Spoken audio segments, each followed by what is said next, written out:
From Visigothic kings and Islamic caliphates to imperial conquests and modern-day scandals, the Spanish monarchy has seen it all. This isn't just the story of kings and queens. It's the story of a nation constantly rewriting its identity through power, politics, and wars. But before we dive in, where in the world are you watching this from? Drop your country and the time in the comments. I'd love to see how far and wide history travels. Long before Spain became a global empire, or even a unified country, it was a fragmented land, torn between collapsing Roman rule and rising barbarian tribes. And out of that chaos, one tribe would lay the first real foundation for Spanish monarchy: the Visigoths. The Visigoths weren't native to Iberia. They were outsiders, Germanic warriors who had once sacked Rome itself. But after centuries of wandering through Europe, they settled in what we now call southern France and northern Spain. It was here, in the 5th century, that they began to carve out a kingdom of their own. When the Western Roman Empire finally crumbled around 476 AD, the Visigoths saw an opportunity. They swept into the Iberian Peninsula and slowly took control, establishing Toledo as their capital. What followed was the birth of the first true centralized monarchy in the region. But let's be clear, this was no fairy tale kingdom. The early Visigothic kings ruled through fear, war, and strict hierarchy. Power often passed not by peaceful succession, but through murder and rebellion. One king, Leovigild, even went to war against his own son, who had converted to Christianity against his father's wishes. Religious conflict became a defining feature of this kingdom. While the Visigoths followed Arian Christianity, a sect considered heretical by the Roman Church, the local population remained Roman Catholic. It created deep tension. But in 589 AD, everything changed. King Recaredvi converted to Catholicism, aligning the monarchy with the majority of the people. It was a smart move, one that helped solidify royal power and reduce civil strife. Despite this, unity was always fragile. The Visigothic kingdom had no stable system for choosing kings. Nobles often manipulated, replaced, or even assassinated rulers. Still, the monarchy endured for over 2 centuries until disaster struck. In 711 AD, Muslim armies from North Africa crossed into Iberia. The Visigoths were ill-prepared. Their last king, Roderick, died in battle. And within a few years, nearly the entire peninsula fell under Islamic control. Just like that, the Visigothic kingdom collapsed. But its legacy would live on. It introduced the very idea of kingship to Iberia, a legacy that future monarchs, Christian and otherwise, would claim as their own. This was the first chapter in Spain's royal saga, and it was only the beginning. The fall of the Visigoths didn't mark the end of power in Iberia. It marked the beginning of something entirely new. In 711 AD, an army of Berbers and Arabs crossed the Strait of Gibraltar under the command of a man named Tariq ibn Ziyad. What began as a small campaign quickly turned into a sweeping conquest. The Visigothic kingdom was already crumbling from within, divided by noble rivalries, religious unrest, and political weakness. When Tariq's forces met King Roderick at the Battle of Guadalete, the result was devastating. Roderick was killed, and within just a few years, almost the entire Iberian Peninsula had fallen into Muslim hands. This new Islamic territory was named Al-Andalus, and it would reshape the cultural, religious, and political future of Spain. Unlike the brutal tribal monarchies that came before, Al-Andalus brought with it a more structured and cosmopolitan rule. Cities like Córdoba, Seville, and Granada became centers of art, science, and philosophy. The ruling Umayyads didn't just conquer the land, they cultivated it. Under Abd al-Rahman Firmin, a surviving member of the Umayyad dynasty from Damascus, Al-Andalus became an independent emirate. He escaped a massacre in the east and fled to Iberia, where he founded what would become one of Europe's most sophisticated Islamic states. By the 10th century, his descendant Abd al-Rahman III declared himself caliph, turning Córdoba into one of the wealthiest and most advanced cities in the world. Religious tolerance, at least for a time, was part of the deal. Jews and Christians, known as dhimmis, were allowed to live under Islamic rule, albeit with certain taxes and restrictions. It wasn't equality, but it was a stark contrast to the religious purges of the Visigoths. However, Al-Andalus was never fully stable. Internal divisions between Arab elites, Berbers, and local converts led to periodic civil wars and splinter kingdoms. Still, the Islamic presence in Spain lasted for nearly 800 years.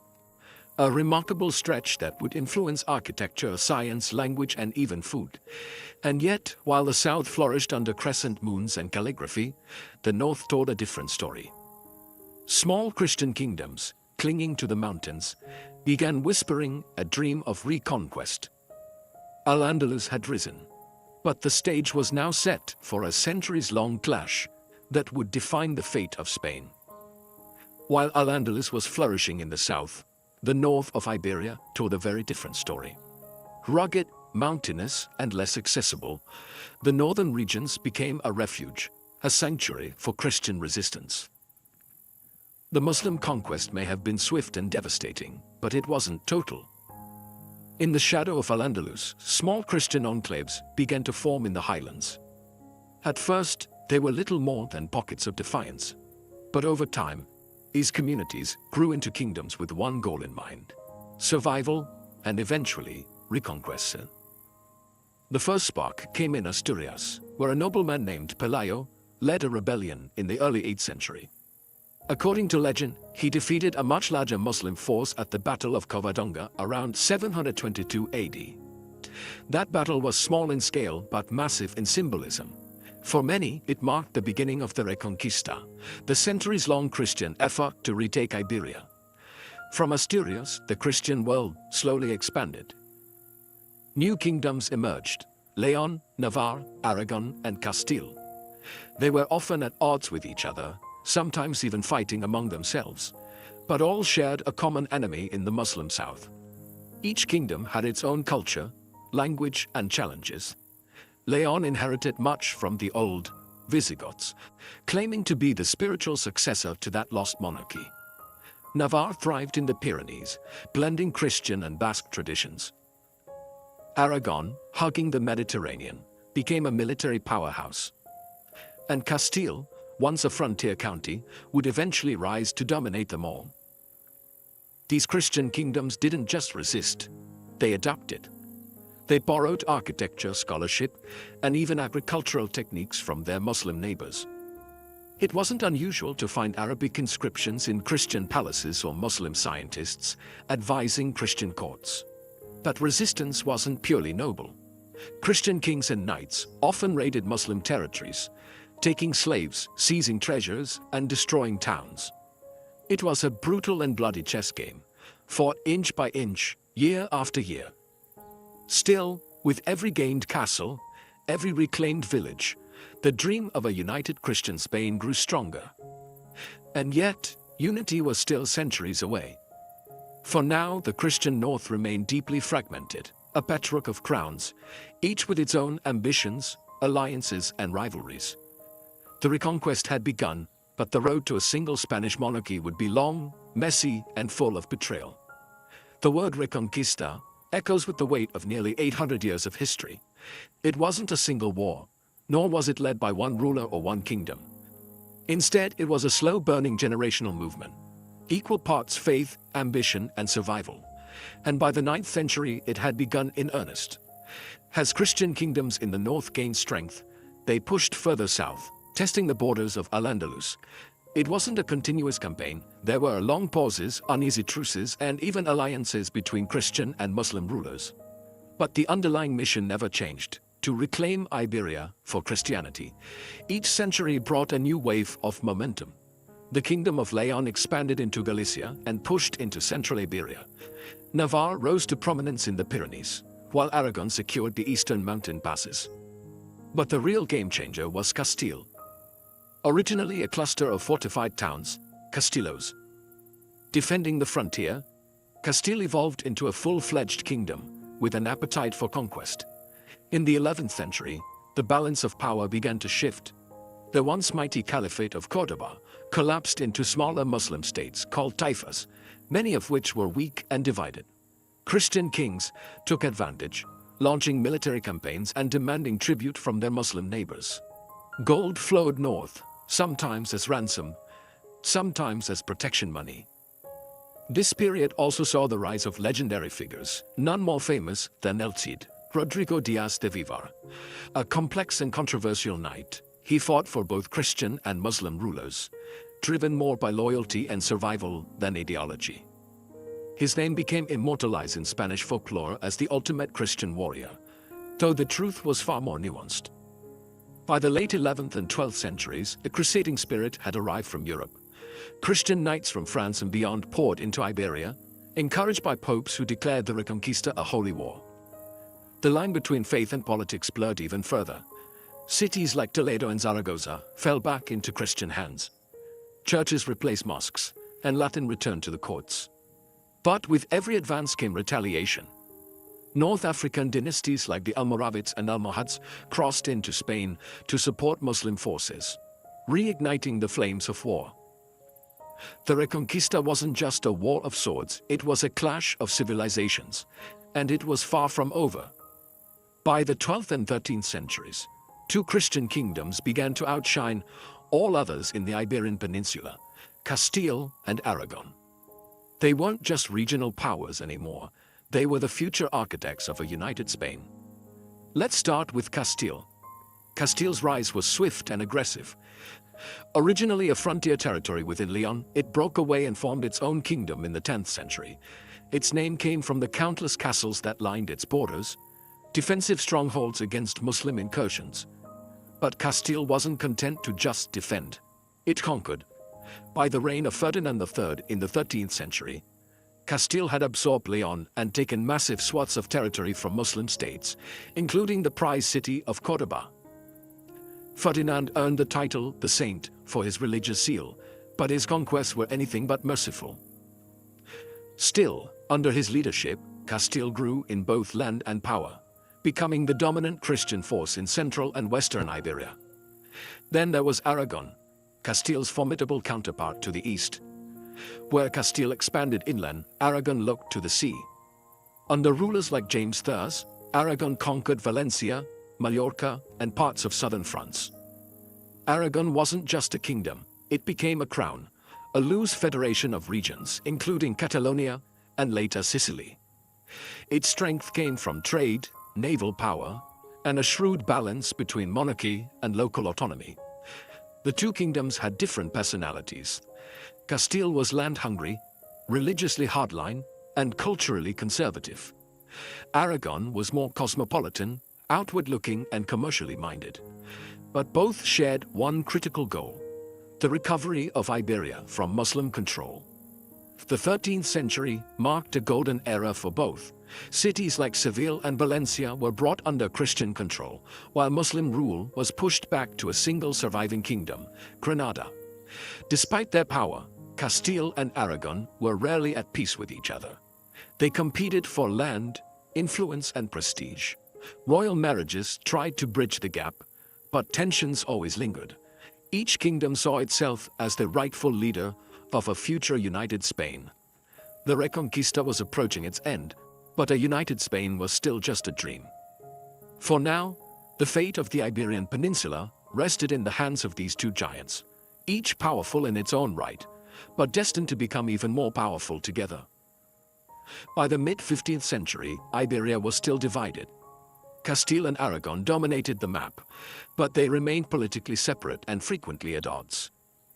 Yet in 1469, a single marriage would change the course of Spanish history forever. That year, Isabella of Castile married Ferdinand of Aragon. On the surface, it looked like a typical dynastic union. Two young royals tying the knot to secure alliances and consolidate power. But this wasn't just a marriage of thrones, it was the beginning of something far more significant: the unification of Spain. Isabella was heir to the Castilian throne, while Ferdinand was the crown prince of Aragon. Their marriage was controversial. It wasn't officially approved by the Pope at first, and many Castilian nobles opposed it, fearing Aragonese influence. But Isabella and Ferdinand were determined. They shared a vision of a united Christian Spain, one that could rival the great powers of Europe. When Isabella became Queen of Castile in 1474, and Ferdinand became King of Aragon in 1479, the two crowns remained technically separate. Each kingdom kept its own laws, languages, and institutions. But for the first time in centuries, Castile and Aragon moved in the same direction, led by a single royal couple who ruled jointly and strategically. Isabella and Ferdinand earned the title Los Reyes Católicos, the Catholic monarchs, for their zealous pursuit of religious unity. Together, they launched the final push to conquer Granada, the last Muslim stronghold in Iberia. But more on that in the next chapter. Beyond warfare, their marriage also laid the groundwork for administrative reform. They centralized authority, tamed rebellious nobles, and strengthened royal justice. Under their rule, the monarchy became more organized, more authoritative, and more feared. But it wasn't just about power, it was about image. Isabella and Ferdinand presented themselves as chosen by God to lead a united Christian kingdom. They sponsored scholars, expanded royal bureaucracy, and most famously, funded explorers who would change the world. Their union didn't legally merge Spain into one country, not yet, but it created a shared destiny, 2 thrones, 1 agenda, and soon an empire. In marrying each other, Isabella and Ferdinand didn't just shift the balance of power in Iberia, they lit the fuse that would explode into one of the most powerful monarchies in human history. For nearly 800 years, Islamic rule had been part of Iberian life. From the rise of Al-Andalus to the glittering courts of Córdoba and Granada, Muslim culture had shaped architecture, science, trade, and even language. But by the late 15th century, it all came down to one last kingdom: Granada. Nestled in the rugged mountains of southern Spain, Granada had been holding on while the rest of Iberia fell. The Nasrid dynasty, its ruling family, kept peace through diplomacy and by paying tribute to Castile. For a time, that was enough. But once Isabella and Ferdinand were united, that arrangement no longer satisfied them. Their goal was clear: complete Christian control over the peninsula. In 1482, the Catholic monarchs launched a full-scale campaign against Granada. Unlike previous skirmishes, this was an organized, relentless push. It would last for 10 long years. The war wasn't just fought with swords, it was fought with strategy. Ferdinand carefully negotiated with rival factions inside Granada, stirring civil unrest to weaken the Nasrid regime. Meanwhile, Isabella ensured the war was framed as a holy mission, a crusade blessed by the Pope and supported by nobles and church leaders alike. Inside Granada, the situation grew desperate. Infighting crippled leadership. The last Nasrid ruler, Boabdil, faced betrayal from his own family and pressure from his own people. Still, Granada resisted. Its iconic Alhambra palace, with its intricate Islamic art and stunning courtyards, stood defiant. But by January 2nd, 1492, the end came. Surrounded, outnumbered, and exhausted, Boabdil surrendered the city to Ferdinand and Isabella. According to legend, as Boabdil left the city, he turned back and wept. His mother, watching beside him, said bitterly, "Do not weep like a woman for what you could not defend like a man." With that, Muslim rule in Spain came to an end. The Reconquista was complete. Granada's fall was more than a military victory. It was symbolic. It marked the end of an era and the birth of something new. A united Christian Spain, powerful, ambitious, and eager to shape the world. But peace didn't follow. What came next was control, expulsion, and a new vision of national identity. One that would soon take a darker turn. With the fall of Granada in 1492, Ferdinand and Isabella had achieved their ultimate goal, a united Christian Spain. But unity, in their eyes, wasn't just about land, it was about belief.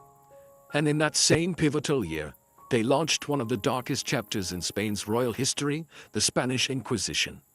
Religious uniformity wasn't new in Europe, but the Catholic monarchs took it to a new level. They believed that to build a truly strong kingdom, they needed one faith, one crown, and one identity.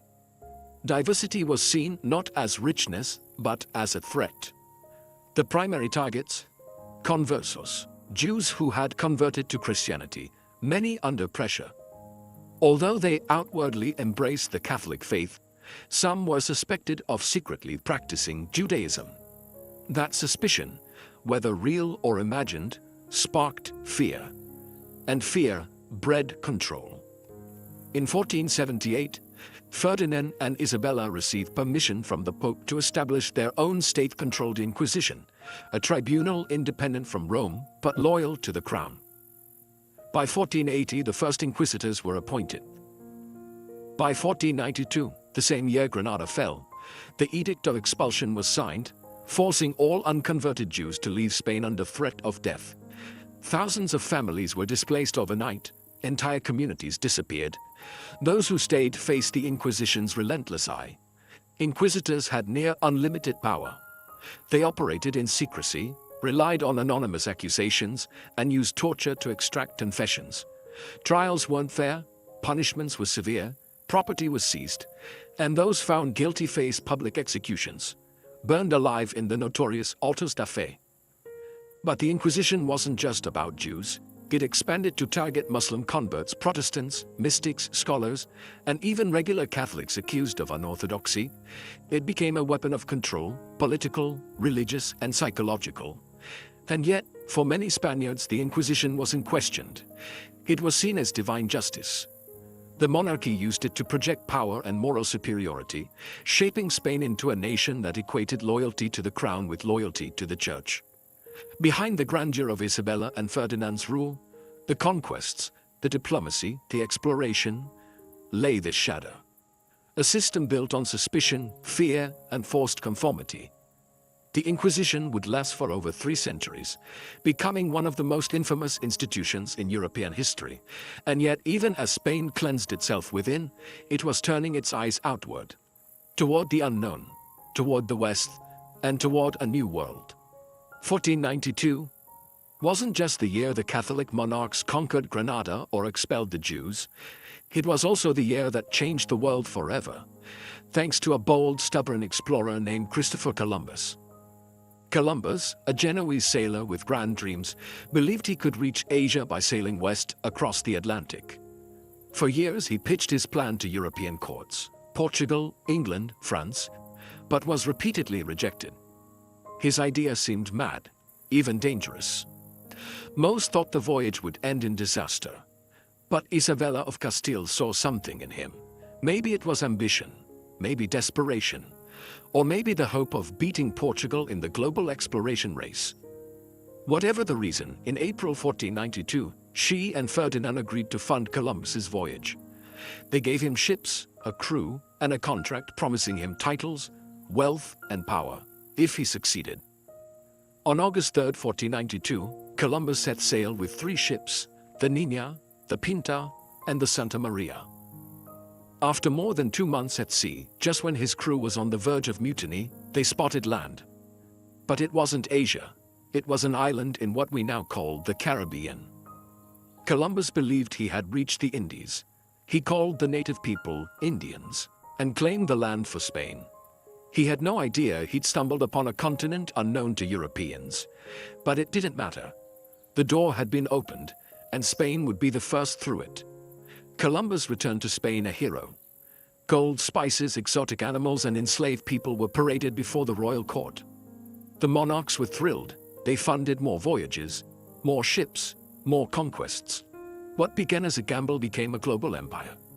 In the decades that followed, Spanish explorers, conquistadors, swept through the Americas.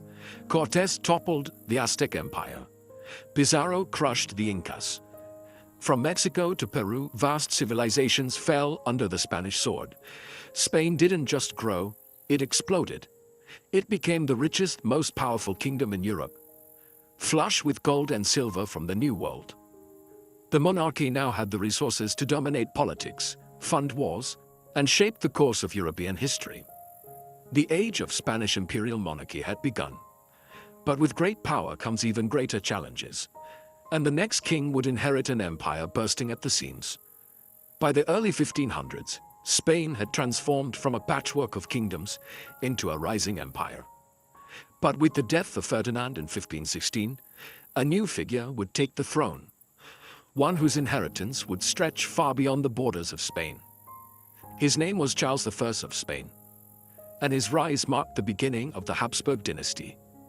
Charles was the grandson of Ferdinand and Isabella through his mother, Joanna of Castile. But his father, Philip the Handsome, was a Habsburg prince, the son of Maximilian I, the Holy Roman Emperor. When Charles was just 16, both his grandfathers died, leaving him with an inheritance so vast it made him the most powerful monarch in Europe. By 1519, Charles was not only King of Spain, but also elected Holy Roman Emperor, becoming Charles V. No king before him had ever ruled such a wide and scattered domain. His territories included Spain, the Netherlands, Naples, Sicily, the Americas, parts of Austria, and influence across Germany. His empire was so massive that it was famously said, "The sun never sets on the Spanish Empire." But ruling such a vast realm came with enormous challenges. At home, Charles faced unrest. In Castile, a popular revolt known as the Comuneros Rebellion broke out, triggered by resentment toward his foreign advisors and the heavy taxes used to fund his European wars. Charles crushed the rebellion, but the resentment lingered. Abroad, he was constantly at war against France, the Ottoman Empire, and later the Protestant princes of Germany. Charles saw himself as a defender of Catholic Europe, fighting to keep the faith united as the Protestant Reformation began to spread. But his efforts stretched his treasury thin and drained the resources of his vast empire. In the Americas, Spanish conquistadors were expanding Charles' wealth and his responsibilities. Gold flowed in from the New World, but so did reports of abuses, rebellions, and moral outrage from the clergy. By the 1550s, exhausted by decades of war diplomacy and religious chaos, Charles made a rare decision. He abdicated. He split his empire in two. His brother Ferdinand took the Holy Roman Empire, while his son Philip II inherited Spain and its global empire. Charles retired to a monastery, leaving behind a legacy of glory, conflict, and the heavy burden of holding too much power. When Philip II inherited the Spanish crown in 1556, he didn't just become King of Spain, he became ruler of the most far-reaching empire the world had ever seen. Thanks to his father, Charles I, and generations of expansion, Philip II now controlled not only Spain and its vast American colonies, but also the Netherlands, southern Italy, Milan, and even the distant Philippines, named in his honor. His navy patrolled the Atlantic, the Mediterranean, and the Pacific. Gold and silver from the Americas flowed into Spain like rivers. It wasn't just territory, it was wealth, religion, and power on a scale that made Spain the superpower of the 16th century. But Philip wasn't content to simply manage his inheritance. He believed deeply in his divine mission to defend Catholicism across the world. Protestantism was spreading fast in Europe, and Philip saw it as a direct threat to both his crown and his soul. He saw himself as God's chosen king, a ruler not just of land, but of hearts and faith. So he acted accordingly. He launched brutal campaigns against Protestants in the Netherlands, which led to open revolt and decades of war. His forces fought in France, in Italy, and across the high seas. He strengthened the Spanish Inquisition and tightly controlled religious expression at home. But his most famous and disastrous move came in 1588, when he sent the Spanish Armada to invade England, hoping to overthrow Queen Elizabeth I, a Protestant monarch. The fleet, one of the largest ever assembled at the time, was met by a smaller but faster English navy and devastating storms. The result? A humiliating defeat that marked the beginning of Spain's long, slow decline. Despite this, under Philip II, Spain reached its peak in terms of global reach. The wealth from the New World, the influence of the Catholic Church, and the control over so many territories gave the Spanish crown a sense of divine legitimacy. But there were cracks beneath the surface. The constant wars, the reliance on colonial treasure, and the sheer weight of governing such a sprawling empire were taking their toll. Spain was powerful, but overextended. The seeds of trouble had been planted, and as history has shown time and again, no empire stays on top forever. By the late 16th century, Spain looked invincible on the surface. Its empire stretched across continents. Its king, Philip II, held more territory than any other monarch in Europe, and its fleets sailed across every known ocean. But beneath the gold-plated facade, the empire was showing signs of stress. And in 1588, one disastrous event made those cracks impossible to ignore. The defeat of the Spanish Armada. The root of the conflict lay in religion and rivalry. England, under Queen Elizabeth I, had become a Protestant stronghold and a thorn in Philip's side. English privateers like Sir Francis Drake were harassing Spanish treasure ships, looting silver from the New World, and undermining Spain's maritime dominance. Worse still, Elizabeth had supported the Protestant rebellion in the Netherlands, which Philip ruled. To Philip, this wasn't just politics, it was a religious insult. He believed it was his sacred duty to overthrow Elizabeth and restore Catholicism to England. So, he planned an invasion. The Spanish Armada, a fleet of over 130 ships, was assembled in one of the most ambitious naval operations of the age. It would sail through the English Channel, link up with Spanish forces in the Netherlands, and deliver a crushing blow to Protestant England. But almost nothing went according to plan. As the Armada moved north, it was harassed by smaller, faster English ships that used superior tactics and mobility to chip away at the fleet. The English avoided full confrontation and used fire ships, vessels set ablaze and sent into the anchored Armada to scatter the Spanish formation. Then came the weather. Violent storms battered the fleet as it tried to escape northward around Scotland and Ireland. Many ships were wrecked, others lost their way, and by the time the survivors returned to Spain, only half the original fleet remained. It was more than a military loss, it was a psychological blow. The myth of Spanish invincibility had been shattered. The defeat exposed the logistical weaknesses of Spain's overextended empire. It also emboldened Spain's enemies, especially England and the Dutch Republic, both of which would grow stronger in the coming decades. For Philip II, the Armada's failure marked the beginning of the end. Spain would remain powerful, yes, but it would never again dominate Europe as it once had. The defeat of the Spanish Armada was a turning point. But Spain's downward slide wasn't driven by battles alone. Much of its long-term decline came from within, from policies that choked diversity, drained talent, and tied the monarchy too tightly to religious dogma. Throughout the late 16th and 17th centuries, Spain was consumed by an obsession with religious purity. The Spanish Inquisition, originally created to monitor Jewish and Muslim converts, expanded its reach. It targeted anyone who deviated from strict Catholic orthodoxy, Protestants, mystics, even scientists and intellectuals. The monarchy, especially under Philip II and his successors, believed religious unity was essential to national strength. But in pursuing that vision, they crippled one of Spain's greatest assets, its people. In 1609, under Philip III, Spain took a drastic step. The crown ordered the expulsion of the Moriscos, Muslims who had converted to Christianity generations earlier, but were still viewed with suspicion. Over 300,000 people were forced to leave. Many were skilled artisans, farmers, and merchants. Their departure left vast regions depopulated and economically stagnant. Fields went untended, towns declined, and the local economies that had once thrived under cultural diversity began to wither.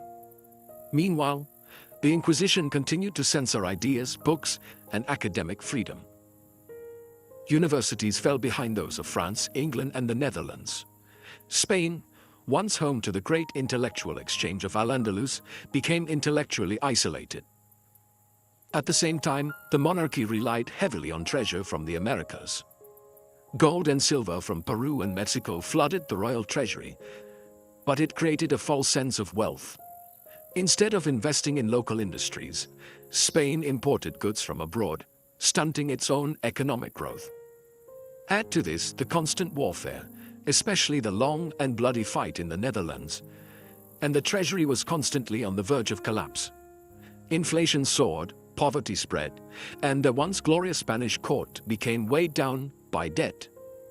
Religious intolerance didn't unify Spain, it weakened it. By excluding and persecuting those who were different, the monarchy narrowed its base of support and shrank its pool of talent. It turned a once thriving multicultural empire into a brittle and dogmatic machine. Spain was still vast, still rich, still feared, but it was slowly hollowing out. And with each passing reign, the throne grew a little weaker. By the 17th century, the Spanish monarchy was crumbling from within, and at the center of its decline was the once mighty Habsburg dynasty. The Habsburgs had ruled Spain since Charles III, bringing immense power and prestige. But generations of carefully arranged marriages between royal cousins, uncles, and nieces had created a serious problem: inbreeding. Unlike other dynasties that married outside their borders for political alliances, the Spanish Habsburgs prioritized keeping the bloodline pure. Over time, this had devastating biological consequences. Infant mortality was high, mental and physical deformities increased, and each generation seemed weaker than the last. By the time Philip IV took the throne in 1621, the monarchy was clearly struggling. He was an intelligent man, but he leaned heavily on his favorite court minister, the Count Duke of Olivares, who pushed for aggressive military campaigns and centralization of power. These policies overextended Spain even further. The long and costly 30 Years' War dragged Spain deeper into debt, while internal revolts, like those in Catalonia and Portugal, eroded what little unity remained. Portugal would eventually break away in 1640, ending 60 years of Spanish rule. Then came Charles II, the last Habsburg king of Spain. Born in 1661, Charles was the tragic product of centuries of inbreeding. His jaw was so deformed that he could barely chew. He suffered from multiple physical disabilities, was frequently ill, and never produced an heir. His reign was marked by paralysis and decline. The court was controlled by factions, and foreign powers circled like vultures, waiting for his death. Spain, once the mightiest empire in Europe, was now a shadow of its former self, economically bankrupt, politically stagnant, and militarily vulnerable. To make matters worse, Charles II was deeply religious and superstitious. He believed he was cursed and spent hours in prayer, begging for deliverance. Despite multiple marriages, he remained childless, and the question of who would inherit the Spanish crown became an international crisis. When Charles died in 1700, the Spanish Habsburg line ended with him. His death didn't just leave a vacancy, it left a power vacuum that would plunge Europe into war. But more than that, it marked the end of an era. The glory days of the Spanish Habsburgs were over, buried beneath their own obsession with purity and control. When Charles II of Spain died in 1700 without an heir, Europe held its breath. The Spanish crown controlled vast territories in Europe and the Americas, and whoever claimed it next would instantly become one of the most powerful rulers on earth. But Charles's death didn't bring peace, it sparked a continent-wide war. Before his passing, Charles had named Philip of Anjou, the grandson of Louis XIV of France, as his successor. It seemed like a diplomatic win. France and Spain, united by blood, would preserve the Spanish Empire under a new ruler. But that solution terrified the rest of Europe. A French prince, sitting on the Spanish throne, meant a possible union between two superpowers, France and Spain. That was too much for England, the Dutch Republic, Austria, and others. They feared a single Bourbon dynasty would dominate Europe and upset the delicate balance of power. In 1701, war erupted. Known as the War of the Spanish Succession, it wasn't just a dynastic dispute. It was a struggle for control of Europe. Battles raged across the continent, from the Low Countries and Italy to Spain itself. Armies fought for over a decade. Cities were razed, economies strained, and tens of thousands died. Within Spain, the conflict became a civil war too. Some regions like Catalonia and Valencia supported a rival Austrian claimant, Archduke Charles, hoping for greater autonomy if he won. But the rest of Spain, especially Castile, rallied behind Philip. The war dragged on until 1714, finally ending with the Treaty of Utrecht. The outcome: Philip was allowed to remain King of Spain as Philip V, but only on the condition that Spain and France would never unite under one crown. To restore balance, Spain had to give up several European territories: the Spanish Netherlands, Naples, Milan, and Sardinia, most of which went to Austria. It was a compromise victory. Philip kept the Spanish crown, and the Bourbon dynasty began its long rule over Spain. But the war had a lasting cost. Spain lost its grip on European affairs. It remained a colonial power, but its influence on the continent was greatly reduced. More importantly, the war ended the Habsburg era and marked the rise of a new royal house, one that would reshape Spain from the inside out. With the Treaty of Utrecht signed and the War of Spanish Succession finally over, a new royal house took the reins of Spain, the Bourbons. And though their claim had been contested through bloodshed, there was no turning back. The Spanish Habsburgs were gone, and Philip V, the grandson of Louis XIV of France, now wore the Spanish crown. But he didn't just bring a new name to the throne, he brought an entirely new vision of monarchy. Philip V was the first truly modernizing king Spain had seen in decades. Deeply influenced by French absolutism, he sought to centralize power, streamline governance, and strip away the messy, regional autonomy that had long fractured the country. In many ways, he wanted to turn Spain into a reflection of the powerful, centralized state his grandfather had built in France. His most transformative move came with the Nueva Planta decrees. These laws, passed between 1707 and 1716, effectively abolished the traditional rights and privileges of regions like Catalonia, Valencia, and Aragon, areas that had supported the rival Austrian claimant during the war. Their ancient laws, languages, and political structures were replaced with Castilian norms. Power was pulled inward, toward Madrid. To some, it looked like progress. To others, it felt like revenge. Philip also invested in reforming the military, reorganizing colonial administration, and strengthening the economy, though his results were mixed. Spain was still struggling from decades of war, debt, and decline. The loss of European territories hurt national pride, but Philip chose to focus on what remained: Spain's vast empire in the Americas and its growing influence in global trade. Still, Philip was a troubled ruler. He suffered from deep depression, paranoia, and episodes of instability. At one point, in 1724, he abdicated the throne in favor of his son Louis IV. But when Louis died of smallpox just months later, Philip returned to power, ruling until his own death in 1746. The Bourbon dynasty, however, was here to stay. And under Philip's successors, the reformist energy would continue. Spain wasn't the empire it had once been, but it wasn't finished either. The Bourbons had inherited a broken kingdom. Now, it was time to rebuild it. As the 18th century progressed, the Bourbon monarchs of Spain, starting with Ferdinand VI and continuing with Charles III, sought to modernize their kingdom in line with the ideals sweeping across Europe: reason, efficiency, and centralized authority. This was the age of the Enlightenment, and Spain, long viewed as backward and overly rigid, was finally starting to catch up. Charles III, who reigned from 1759 to 1788, is often considered Spain's enlightened despot.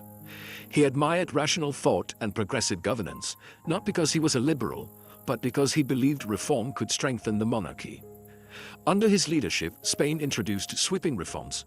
The army and navy were rebuilt, roads and ports were modernized, new taxes were levied more fairly, education was expanded. Cities like Madrid saw massive urban improvements, earning Charles the nickname the best mayor of Madrid. He also curbed the power of the Catholic Church, expelling the Jesuits in 1767 and limiting the influence of religious orders in politics. For centuries, the Spanish crown had leaned on the church for legitimacy, but now the monarchy was asserting itself as supreme. These reforms, often called the Bourbon reforms, extended to Spain's colonies as well. Colonial officials were replaced with loyal bureaucrats from Spain. Trade was liberalized, taxes were increased, and local Creole elites, those of Spanish descent born in the Americas, were increasingly sidelined. But not everyone welcomed the changes. Many traditionalists in Spain proposed the Enlightenment ideals they saw as foreign and anti-religious. Nobles resented the loss of old privileges. Church leaders bristled at their shrinking authority. In the colonies, Creoles grew angry over their exclusion from power and the new economic burdens placed on them. The very reforms meant to strengthen the monarchy were planting the seeds of resistance. Despite this tension, Charles III remained popular. He balanced reform with tradition, and his reign is often seen as the last period of real stability before Spain's modern era of chaos. But his successors lacked his vision and resolve. And just as Spain was beginning to reshape itself, a storm was building across the border in France. A revolution that would shake every throne in Europe. The Enlightenment had promised order through reason. What came next was something far more explosive. By the turn of the 19th century, Spain was a weakened but still significant European power. The Bourbon monarchy remained on its throne, but years of reform, resistance, and growing unrest had left the kingdom fragile. Then across the Pyrenees, a storm was gathering. Napoleon Bonaparte, the ambitious leader of France, had risen from the chaos of the French Revolution and now sought to control all of Europe. Spain, with its strategic location and long-standing empire, was too important to ignore. At the time, Spain was ruled by Charles IV, a weak monarch heavily influenced by his manipulative chief minister, Manuel Godoy. Godoy's policies were unpopular, and his decision to ally with France had already dragged Spain into disastrous wars against Britain. The navy had been shattered at the Battle of Trafalgar in 1805. Spain's prestige was crumbling. Sensing opportunity, Napoleon proposed a joint invasion of Portugal, Britain's ally. Spanish forces agreed to march alongside the French, but what Spain didn't realize was that Napoleon had a much larger plan in motion. In 1808, under the guise of reinforcing troops, Napoleon flooded Spain with 80,000 soldiers. Then he turned on his ally. Charles IV was forced to abdicate after internal rebellion, and Napoleon invited both him and his son Ferdinand to France, only to imprison them both. In their place, Napoleon crowned his own brother, Joseph Bonaparte, as King of Spain. It was a brazen move, and it backfired spectacularly. The Spanish people erupted in revolt. On May 2, 1808, the citizens of Madrid rose up in defiance. French troops brutally crushed the rebellion, but it sparked a nationwide uprising. Peasants, nobles, and clergy all joined the resistance. A brutal guerrilla war began, one of the first of its kind, harassing French supply lines and drawing Napoleon into a quagmire. Meanwhile, in the countryside, local juntas, councils, formed, claiming to rule in the name of the imprisoned king. And in 1812, Spain passed its first modern constitution in Cadiz, laying the groundwork for a new constitutional monarchy. What was meant to be a quick French occupation became a nightmare for Napoleon. His forces were bogged down for years, bleeding manpower and morale, while British troops under Wellington arrived to support the Spanish cause. By 1814, the French were driven out. Ferdinand VII returned to the throne. But Spain had changed, and the monarchy would never again rule without question. In 1814, after 6 years of war, rebellion, and French occupation, Ferdinand VII returned to Spain. The people welcomed him with cheers and hope. They called him El Deseado, the desired one. To many, his return marked the end of chaos and the beginning of stability. But it didn't take long for that hope to collapse. While in exile, a new Spain had emerged. During the war, representatives from across the country had met in Cadiz and drafted the 1812 Constitution, a groundbreaking liberal document that limited royal power, protected civil liberties, and envisioned a constitutional monarchy. Ferdinand had promised to uphold it, but as soon as he reclaimed the throne, he tore it up. Declaring himself king by divine right, Ferdinand restored absolute monarchy with the stroke of a pen. He arrested the liberal leaders who had written the constitution, censored the press, and dissolved the new parliament. The brief experiment with constitutional government was over. His rule was marked by repression. Secret police monitored dissent. Protesters were jailed, or worse. The Inquisition was briefly revived. Spain, once energized by Enlightenment ideals, was dragged backward into reactionary absolutism. But the world around Spain was changing fast, and Ferdinand couldn't stop it. In Latin America, Spain's colonies were in open revolt. Inspired by revolutionary movements in France and the United States, and emboldened by Spain's weakness during the Napoleonic Wars, leaders like Simón Bolívar and José de San Martín led independence movements that quickly gained momentum. Spain was losing its empire, and Ferdinand was losing control. In 1820, discontent boiled over. A military revolt, led by liberal officers, forced the king to reinstate the 1812 constitution. For 3 years, Spain lived under what became known as the Liberal Triennium, but Ferdinand bided his time. In 1823, with the help of French troops sent by Europe's conservative monarchies, he regained full power and crushed the liberals once more. He ruled as an absolute monarch until his death in 1833. Ferdinand VII's reign is remembered as a time of reaction, resistance, and regression. He returned to a country ready for reform, but refused to change. And in doing so, he planted the seeds for the civil wars and royal crises that would soon engulf Spain. The king had come back, but the kingdom had moved on. When Ferdinand VII died in 1833, he left behind more than a throne. He left a power vacuum that would throw Spain into decades of bloody conflict. The question was simple: who should rule next? But the answer would divide the country for generations. Ferdinand had no male heir. His daughter Isabella was just 3 years old when he died.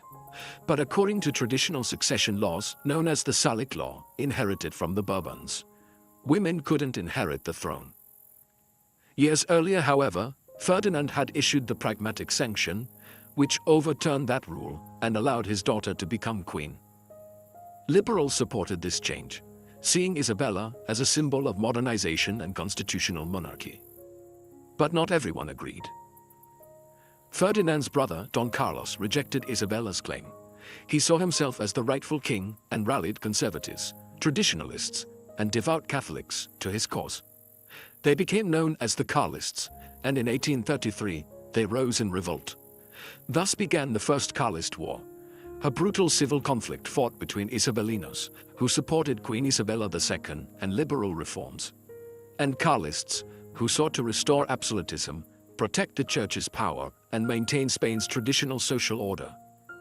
The war was vicious. Rural regions like the Basque Country, Navarra, and parts of Catalonia became strongholds for Carlist forces.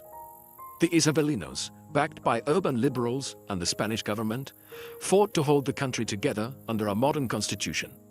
After 7 years of fighting, the Isabellinos won. Isabella II was confirmed as queen, but the Carlism movement didn't die. It became a permanent undercurrent in Spanish politics, a conservative rebellion waiting for its next opportunity.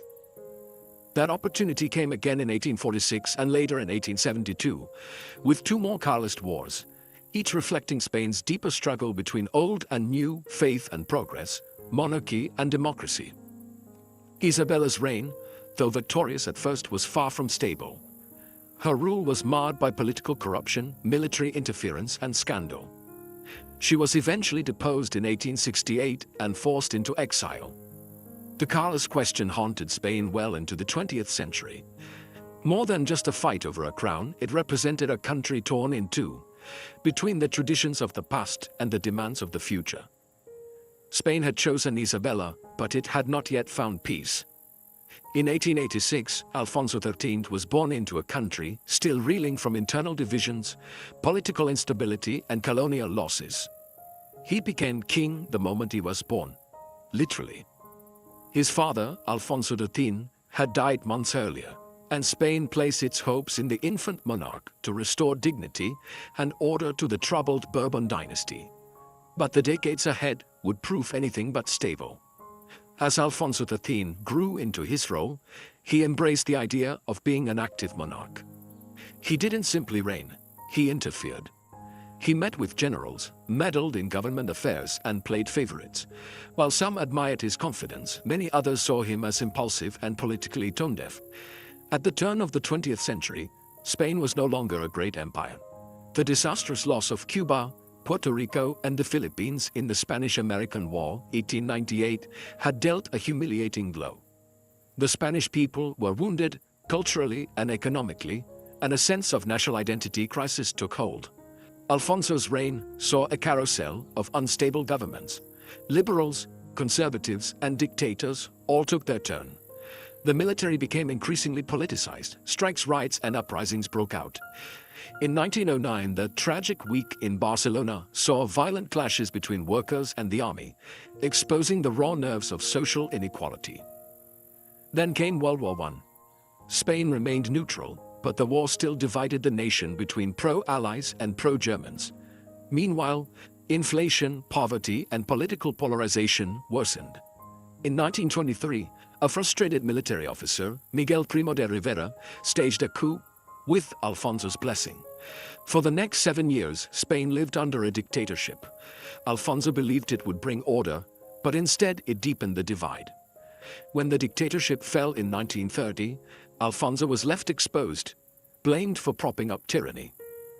By 1931, the monarchy had lost all credibility. Municipal elections, intended as a referendum on local issues, turned into a referendum on the king himself. Republicans and socialists swept the vote. Massive crowds filled the streets demanding change. Alfonso III fled the country quietly and without a fight. He wasn't officially deposed, but the Second Spanish Republic was proclaimed the next day. After centuries of royal rule, Spain had entered a new chapter, one without a king. But the story of the monarchy wasn't over. It was only on pause. When Alfonso III left Spain in 1931, the monarchy fell without a single shot fired. For the first time in modern history, Spain was a republic, led not by kings, but by elected officials. Hope was in the air. Workers, intellectuals, women, and minorities believed a new era of democracy, progress, and equality had begun. But the Second Spanish Republic would soon prove just as unstable as the monarchy it replaced. From the start, Spain was deeply divided. Liberals, socialists, and Republicans wanted sweeping reforms. Land redistribution, secular education, women's suffrage, and the weakening of the Catholic Church's power.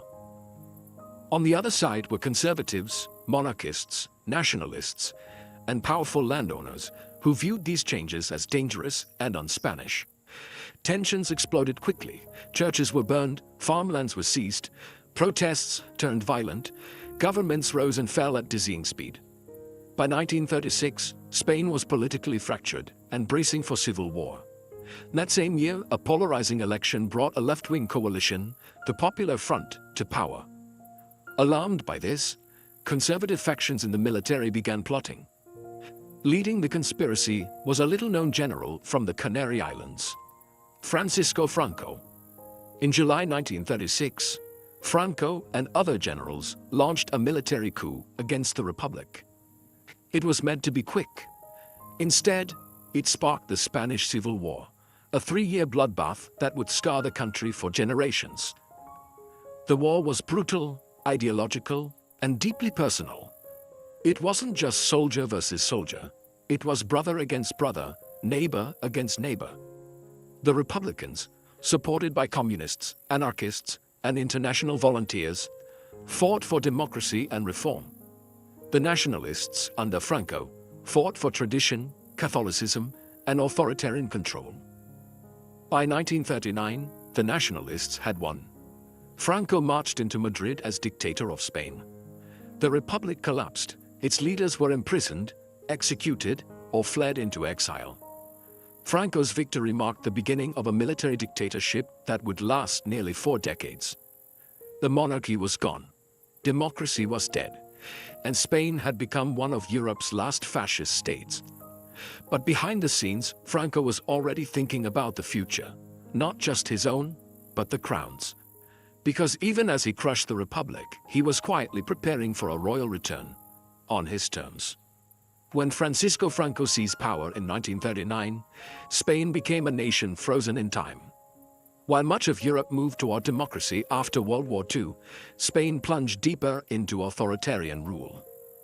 Franco, calling himself El Caudillo, the leader, ruled with absolute power.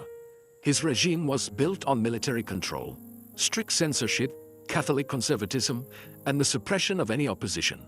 Political parties were banned, trade unions were outlawed. Thousands of Republicans, leftists, intellectuals, and dissidents were executed or imprisoned in the years following the war. Entire families lived under surveillance. Spain became isolated, shunned by much of the international community, after siding with the Axis powers in spirit, if not directly, in World War II. But Franco survived. As the Cold War deepened, Western powers like the United States began to see Franco as a useful anti-communist ally. By the 1950s, Spain was receiving US military and economic support. Meanwhile, Franco was thinking long-term. Though he had abolished the Republic, Franco never declared himself king. Instead, in a move that surprised many, he declared that Spain would eventually return to monarchy, but only when he decided the time was right. And in 1969, he made his choice. Franco bypassed the exiled heir of Alfonso XIII and handpicked Juan Carlos, the grandson of the former king, to be his official successor. The young prince had been raised and educated under Franco's guidance, trained to carry on the regime's legacy. Many believed Juan Carlos would simply be a puppet, a symbolic king who would continue Franco's authoritarian vision after the dictator's death. Franco certainly believed that, but history would prove him wrong. Throughout the 1970s, as Franco's health declined, the country began to shift. Younger generations were restless. The economy, once growing, started to stall. Calls for reform grew louder. Yet Franco held on. He ruled until the very end, unwilling to loosen his grip. On November 20th, 1975, Francisco Franco died. And just days later, Juan Carlos was crowned King of Spain. Franco believed he had secured his legacy by installing a king who would uphold dictatorship. But Juan Carlos had other plans. What followed next was one of the most dramatic political transformations in Spain's history. When Juan Carlos I took the throne in 1975, most of the world assumed he would be little more than a figurehead for Franco's legacy, a monarch handpicked by a dictator, loyal to the old regime. After all, he owed his position entirely to Franco's favor. But within months, Juan Carlos began to defy expectations. Quietly, then boldly, he distanced himself from Francoism. He understood something crucial: Spain was ready to change. The people, especially the youth, were done with censorship, fear, and authoritarian rule. They wanted freedom, and Juan Carlos was about to give it to them. He worked with reform-minded allies, including Adolfo Suarez, to dismantle the Francoist state from within. Together, they legalized political parties, called for free elections, and rewrote the laws that had kept Spain frozen for decades. In 1978, Spain adopted a new democratic constitution. It declared the country a parliamentary monarchy, where the king would reign but not rule. It recognized regional autonomy, protected civil rights, and, most importantly, put the power in the hands of the people. Juan Carlos had, essentially, dismantled the very system that created him. But the true test came in 1981. A group of Francoist military officers, angry at the pace of reform, stormed the Spanish parliament in an attempted coup d'etat. Armed men held lawmakers hostage on live television. It looked like Spain might collapse back into dictatorship, and then the king stepped in. Wearing his military uniform, Juan Carlos appeared on national TV and denounced the coup, ordering the army to remain loyal to the constitution. His speech was clear, forceful, and powerful. The coup collapsed within hours. That moment made him a national hero. Juan Carlos had not only legitimized democracy, he had defended it. His leadership helped heal a country haunted by civil war, division, and dictatorship. For decades afterward, he was respected across Europe as the monarch who chose his people's freedom over personal power. Under Juan Carlos, Spain rejoined the international community, joined the European Union, and became a vibrant democracy. It was one of the most successful political transitions of the 20th century, and it was led by a man everyone had underestimated. But even heroes have flaws. And Juan Carlos's story wasn't over yet. For decades, King Juan Carlos I was celebrated as the architect of Spain's democracy, a modern monarch who had stood for freedom when it mattered most. But time, power, and privilege can change perceptions. And in his later years, Juan Carlos's golden image began to crack. The first major blow came in 2012, while Spain was facing a brutal economic crisis, unemployment soaring, Families losing homes, austerity measures taking their toll, the public discovered that the king had quietly flown to Botswana on a lavish elephant hunting trip. He had gone with a wealthy businessman and was accompanied by a woman who was not his wife. And the only reason the trip became public, Juan Carlos had fallen and broken his hip, requiring emergency surgery and leaving a paper trail. Photos emerged, the king posing beside a dead elephant, dressed like a colonial big game hunter. For a nation in pain, it was a tone-deaf scandal that turned public admiration into outrage overnight. But it didn't end there. Rumors of extramarital affairs, hidden bank accounts, and offshore wealth began swirling. One of the biggest scandals involved his former companion, Corinna Lawson, who claimed he had transferred her millions in secret gifts. Investigations revealed trails of alleged money laundering, bribes, and shady business deals, some dating back to contracts with Saudi Arabia. While prosecutors struggled to pin criminal charges on him directly, the damage to his reputation was done. By 2014, Juan Carlos made a dramatic decision. He abdicated the throne in favor of his son, Felipe VI. The official reason? Age and declining health. But everyone knew the truth. The monarchy's credibility was fading fast, and the only hope of saving it was a clean break. Felipe VI, younger and scandal-free, represented a chance to reset. He immediately distanced himself from his father, pledged transparency, and renounced his personal inheritance from Juan Carlos. But the damage lingered. In 2020, Juan Carlos went into self-imposed exile, living in the United Arab Emirates. He left quietly, without ceremony. A king once beloved, now a symbol of excess and controversy, his rise had saved the monarchy. His fall nearly destroyed it. When Felipe VI ascended the Spanish throne in 2014, he inherited more than a crown. He inherited a monarchy on the edge of collapse. Public trust was at an all-time low. His father, Juan Carlos V, had gone from national hero to controversial exile. Scandal, corruption, and cynicism hung heavy over the royal family. Felipe's mission was clear: clean house and rebuild legitimacy. From the moment of his coronation, he projected a different image, more modern, more restrained, and sharply focused on transparency. He cut off his sister, Princess Christina, from royal duties after her husband was convicted in a massive embezzlement case. He renounced his inheritance from Juan Carlos and even stripped his father of royal titles to show that accountability would apply to everyone, even within the palace.